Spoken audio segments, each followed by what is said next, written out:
नमः सिद्धिभ्याम् ॐ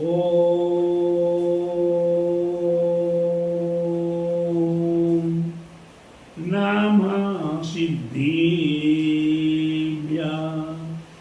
ॐ नमः सिद्धिभ्याम् मंगलम भगवान वीरो मंगलम गोतिमोगणी मंगलम कुंद्यार्यो जीनिधरिमोस्तु मंगलम सर्वे मांगल मांगल्यम सर्वे कल्याणकारिकम प्रधानम सर्वे धरिमानाम जैनम जयतु शासेनम जैनम जयतु शासेनम जैनम जयतु शासेनम। बोलो अहिंस में जिन धर्म की जैन, बोले विश्व धर्म की जैन, श्री मानव धर्म की जैन। श्री वर्तमान जिस समय के लीडर में विराजमान श्री महावीर भगवान की जैन। बोले गारसांगी जी ने वाणी माता की जय। बोले आचार्य गुरुवरी स्वाधे परम तपस्वी वंशली परम तिशी जयंती शिरोमणि नेमी सागर जी महाराज की जय। भव्य आत्माओं, हम जगत संसारी प्राणी जैसे कि अपने आप में विचार करते हैं कि सुखी रहे सब जीव जगत की, वीर पाभिमान छोड़ जग आदि संबंध में हमने जाना। जानने के उपरांत भी ये भी जान लिया कि जानबूझकर अंध बने, आखन बांधे पाटी, मैं सुन आवे हाँसी, ये भी जान लिया। लेकिन फिर भी हमारे आचार्यगण, हमारे महापुरुष, हमारे विद्वान भव्य आत्माओं के लिए अपना संबोधन करुणा भाव से, दया भाव से निरंतर वो अपने भव्य आत्माओं के लिए मोक्ष मार्ग दर्शाने का प्रयास करते हैं। हमारे आचार्यों ने कहा है साम दाम दंड भेद। क्या कहा है? साम दाम दंड भेद, ये चार कार की नीतियां बताई हुई हैं। इन चार कार की नीतियों के माध्यम से भव्य आत्माओं को कैसे मोक्ष मार्ग पे लगाना है, कैसे पापों से छुटकारा प्राप्त करना है, कैसे पुण्य और साथी से पुण्य को प्राप्त करना है, इसके लिए बताने के लिए हमारे आचार्यगण, हमारे साधुजन, हमारे त्यागी वृंदे, हमारे महापुरुष निरंतर प्रयासरत रहते हैं। हमारे आचार्य कहते हैं साम दाम दंड भेद, ये चार बातें हैं। साम का मतलब दंड का मतलब आदि आदि, सबका स्वरूप अलग अलग है। साम दाम दंड भेद। साम का मतलब है प्यार से, पुचकार के, लाड़ से, स्नेह से,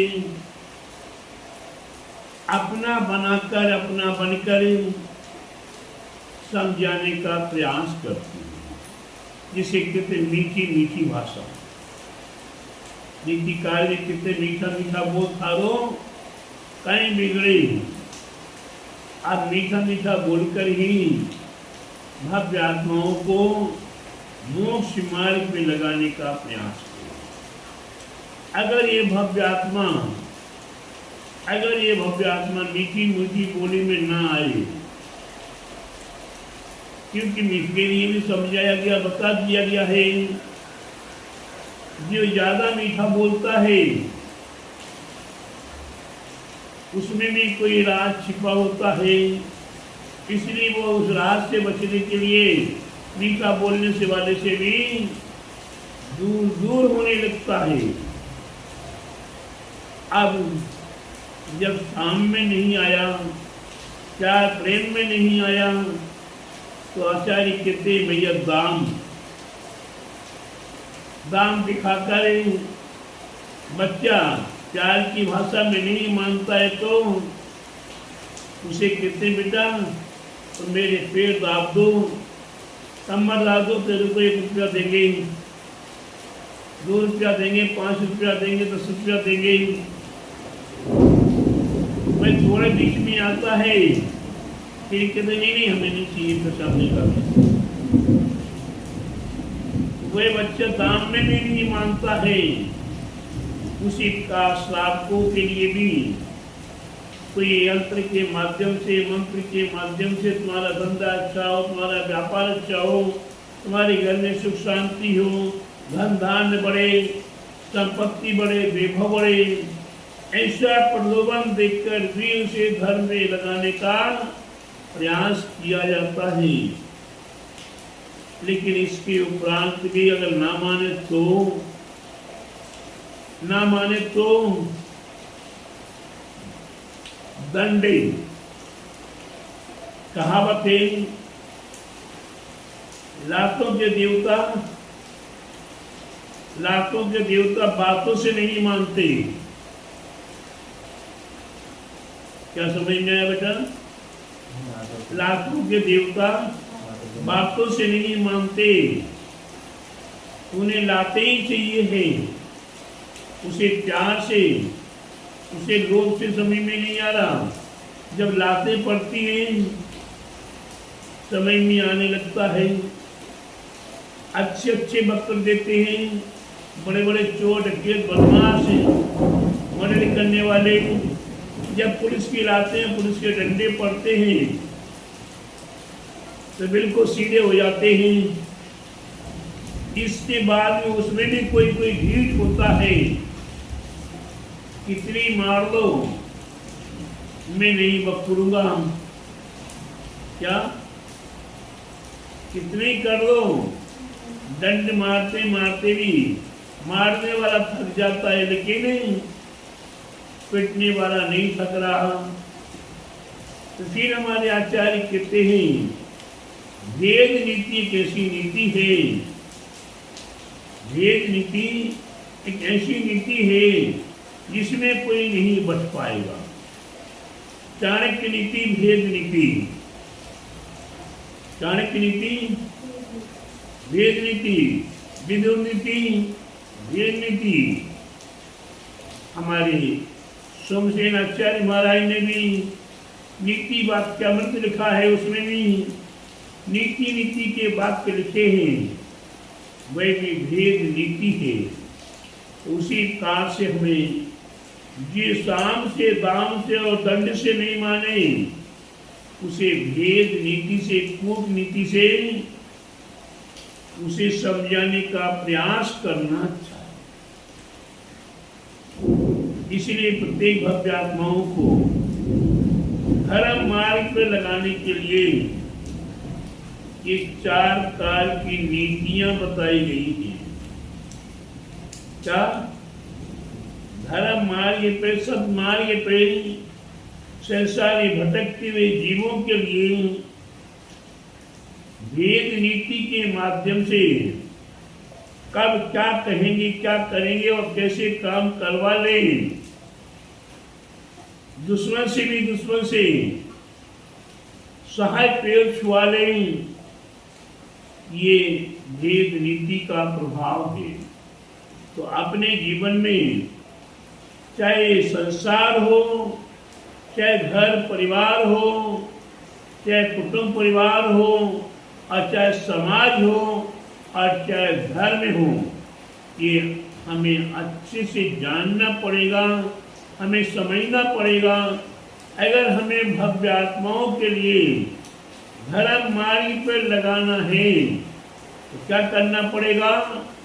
पहले इन 4 कार्य की नीतियों को जानना पड़ेगा। जिसे एक अम्मा जी आती है गुरु महाराज के पास, अपने पोते को लाती है साथ में। अब गुरु महाराज से कहती है कि गुरु महाराज कि बेटा बहुत गुड़ खाता है, गुड़ खाने से बीमार भी पड़ जाता है, गुड़ खाने से पेट में कीड़े भी हो जाते हैं और नाना प्रकार की बच्चे को परेशानी होती है, इसलिए गुरुदेव आप इसका गुड़ छुड़वा दीजिए। गुरु महाराज कहते अम्मा जी आज नहीं, 15 दिन बाद लेकर आना, या 15 दिन बाद लेके आना। गुरु महाराज ने ऐसा क्यों कहा? ये वही अम्मा जी 15 दिन के बाद आती है। अम्मा जी 15 दिन के बाद आती है और गुरु महाराज से कहते गुरुदेव 15 दिन हो गए, आपने कहा था 15 दिन बाद लेके आना, 15 दिन हो चुके हैं, मैं इसे लिख कर आई, अब आप इसका गुड़ छुड़ा दो। बेटा गुड़ खाना बहुत खराब चीज है,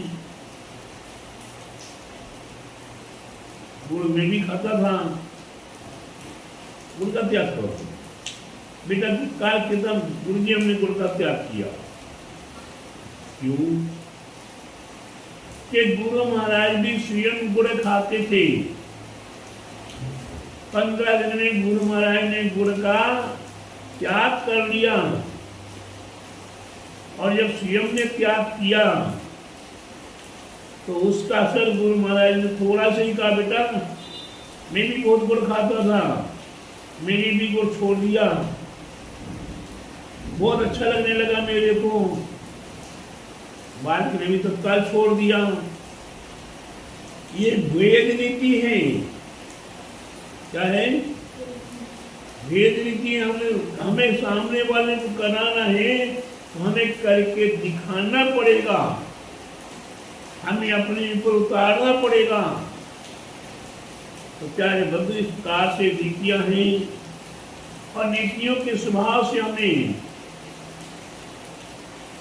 पूरा परिपक्व होना पड़ेगा, नीतियों के स्वभाव को जानना पड़ेगा और सामने वाले व्यक्ति के मन को भी पढ़ना पड़ेगा। कैसे जाने समझेगा, ये कैसे मानेगा।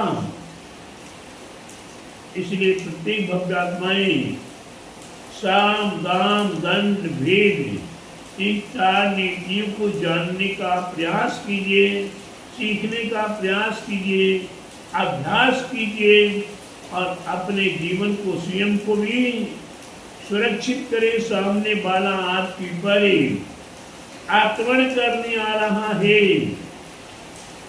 अब आपको बचना है तो कैसे बचा जाए।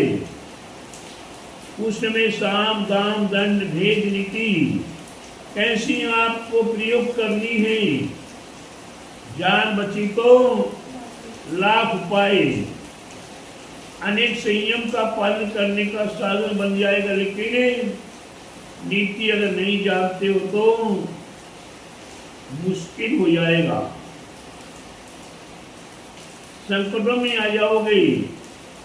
बिगर हथियार के, बिगर साधन के भी जिसके पास भेद नीति है या ये 4 नीतियां आती हैं, वह बड़े से बड़े संकट में भी फंस जाए तो भी वहां से भी वह बच के पार होकर निकल के आ सकता है।